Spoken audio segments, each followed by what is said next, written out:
Бабам ожа еді вообще, немеді Бақсарайда қуышта ожалық япқан еді. 29 сенесі оларын құлақ деп декабрь айында сүргін еттілер Уралға.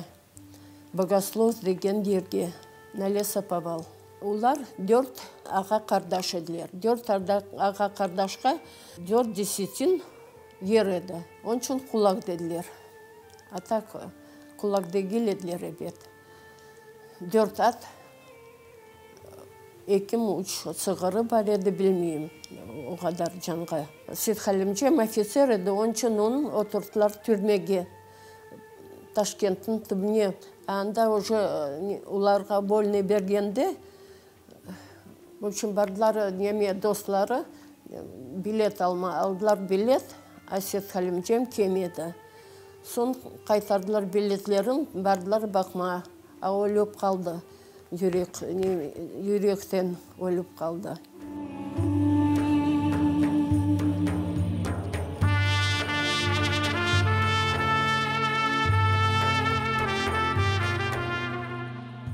Bin 1930 senesi Kiros деген шehir başlandı yasalma.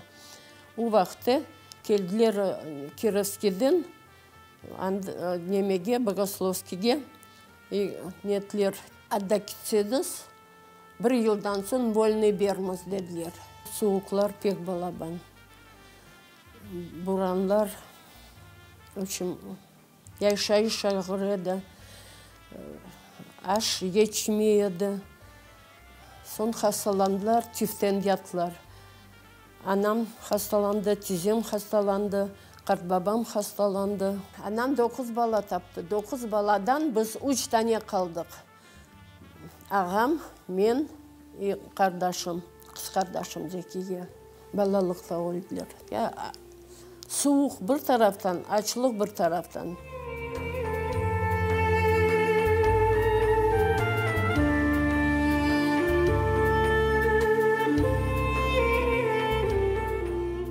Babamın жібермеділер. Да 1 yıl керек еді.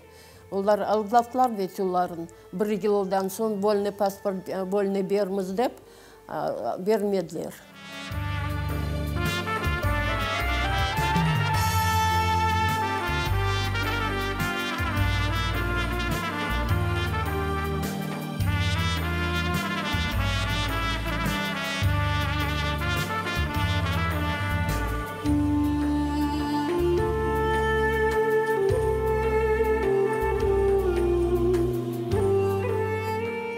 Когда в первый раз увидела Крым, это был 86-й год. Ни с чем не сравнимая красота. И едешь когда по дороге. И вот после этого, когда вернулась в Крым, потом начала. Бүлбүл олып қондым Крым бағына, сүргін олып жүштім Уралдағына. Ауштырлар андан бұз дені сағызына. Андан да көчтік Өзбекстана. Нихаят Азраиль 60 yaşında aldı meni bağrına Samarkand'da.